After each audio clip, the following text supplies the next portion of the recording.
Jeffrey Dahmer, one of the most notorious American serial killers. But what led to the creation of this monstrous figure? Today, we delve into his story, exploring the dark origins of a twisted mind. Before we start, I wanted to add a disclaimer, as we will talk about topics like sexual abuse, cannibalism, pedophilia, and necrophilia. If any of these topics could trigger you, I invite you to leave the video. The purpose of this video is purely educational. Jeffrey Dahmer, known as the Milwaukee Cannibal, entered the world on May 21, 1960. From the very beginning, his life was marred by neglect and turmoil. Amidst constant parental strife, Jeff languished in the shadows, starved of attention. His mother, craving constant attention, clashed with his absent father, who was absorbed in his studies as a chemistry student. When he did come home, his interactions with his children were fleeting and superficial. As a young child, Jeffrey was joyful and full of energy, until the age of 4, when he had a surgery for a dual hernia that changed his vibrant spirit and was replaced by indifference. Throughout his elementary school years, he remained a quiet and timid, raising concerns among his teachers about potential neglect at home. Regrettably, these concerns went unanswered, allowing a troubling darkness to take hold. An unsettling fascination with lifeless creatures began to consume Jeffrey's thoughts. His collection of large insects preserved in jars evolved into a morbid obsession with roadkill, discarded casualties of the streets. Drawn to the macabre allure of the deceased, he found solace in his secret shed, where he meticulously dissected his findings. This insatiable curiosity to explore the boundaries of life and death fueled a growing darkness within him. Meanwhile, Jeffrey's father, sensing his son's social isolation and awkwardness, grappled with ways to bridge the divide. It was during an innocuous family meal, with chicken on their plates, that Jeffrey uttered an enigmatic question. "What happens when I submerge chicken bones in bleach?" His father, perceiving an unexpected spark of scientific curiosity, seized the opportunity to connect with his son.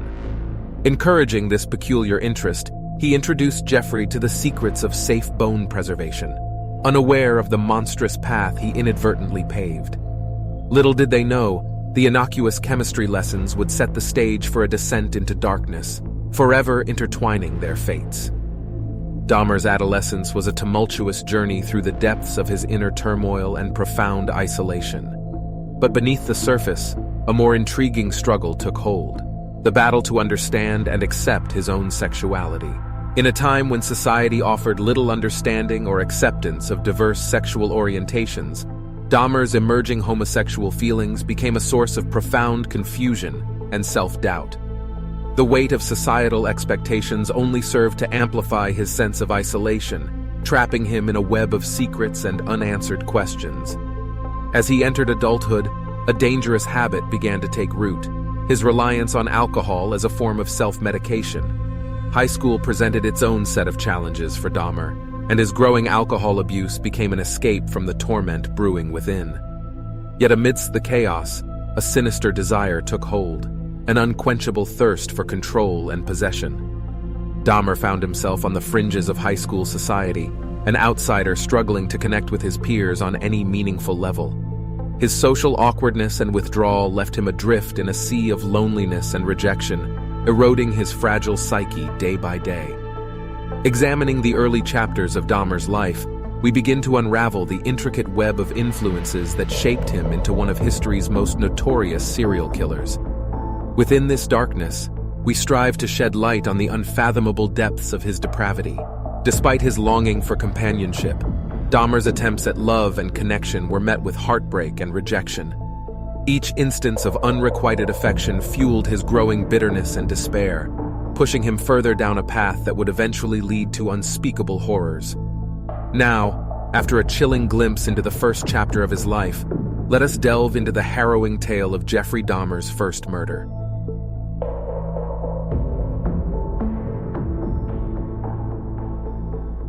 On a fateful day, June 18, 1978, as Dahmer drove home, his eyes caught sight of a hitchhiker. A twisted desire took hold, and he extended an invitation to his place, offering drinks as an enticement. Dahmer admitted to an instant arousal upon gazing at his potential victim, but to his dismay, the young man showed no sexual interest, continuously talking about girls. Hours passed, filled with conversation, drinks, and in both of them had fun, but as the hitchhiker expressed his intention to leave, but Dahmer refused to let him go. Gripping a heavy dumbbell, he struck the man's head twice, rendering him unable to escape. With a twisted determination, he proceeded to strangle the life out of his victim. Naked and immersed in his sinister triumph, Dahmer stood over the lifeless body, gratifying his disturbing desires through an act of self-gratification. According to his own account, this marked his first taste of taking someone's life.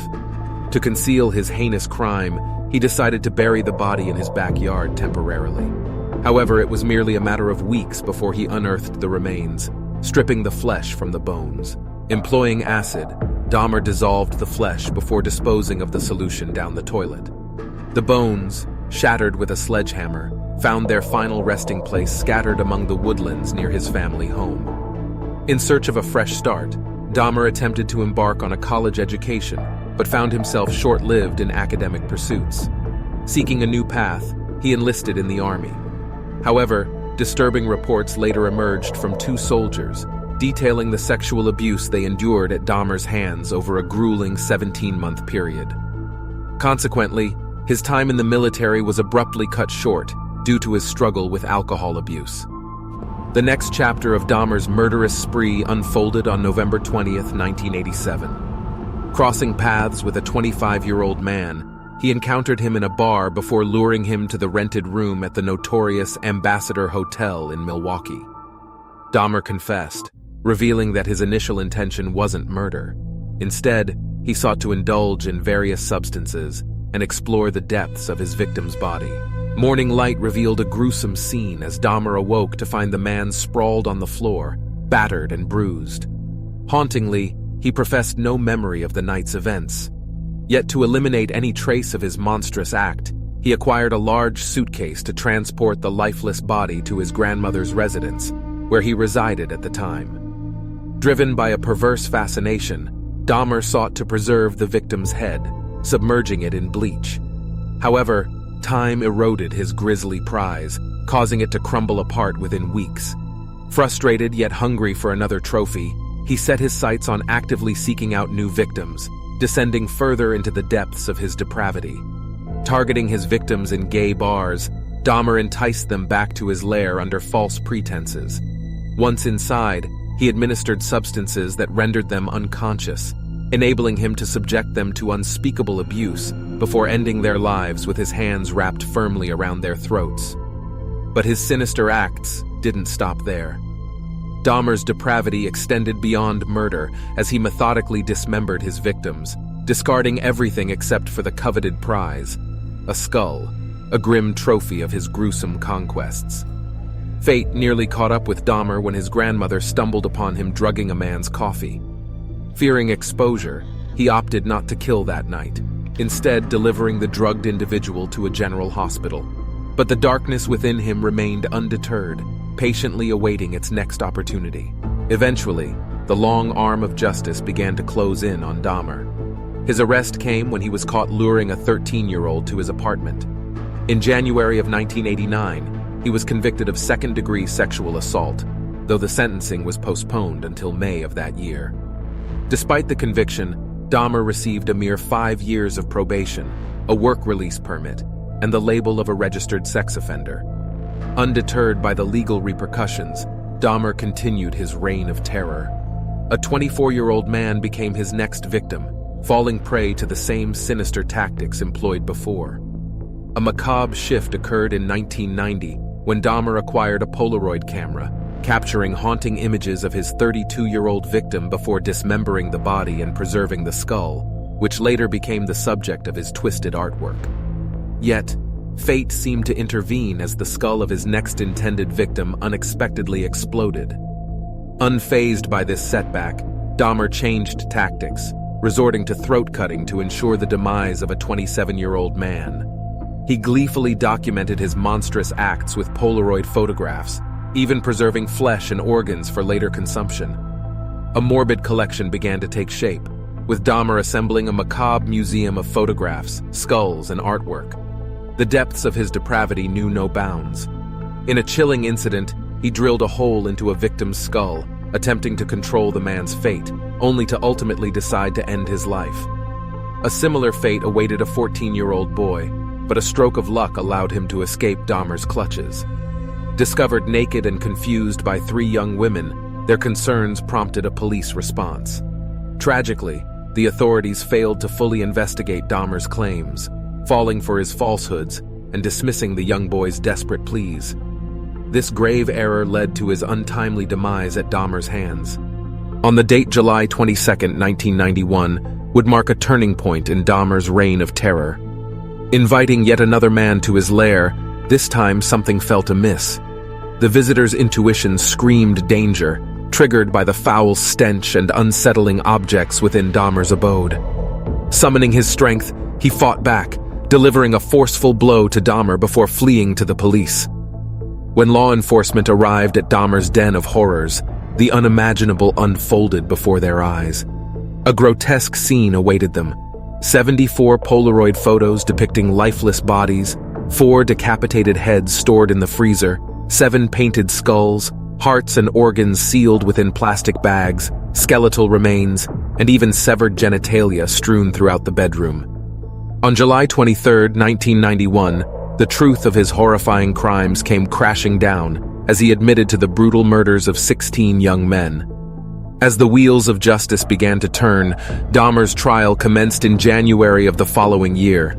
The weight of his monstrous acts bore down upon him as he was sentenced to a staggering 16 consecutive life terms.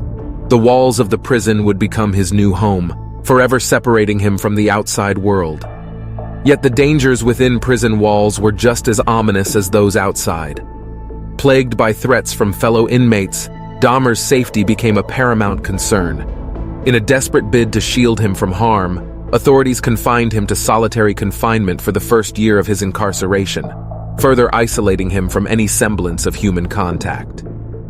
However, the darkness that surrounded him within prison seemed to grow ever more sinister. On November 28th, a chilling turn of events unfolded as Dahmer was discovered on the bathroom floor, his face brutally battered by a merciless assailant wielding a metal bar. Swift action was taken, rushing him to the nearest hospital, but despite their efforts, he succumbed to his injuries, leaving behind a legacy of unspeakable terror.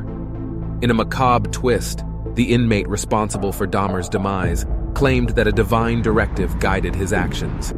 He chillingly asserted that it was God who compelled him to carry out the brutal attack, leaving investigators to grapple with the eerie implications of his words.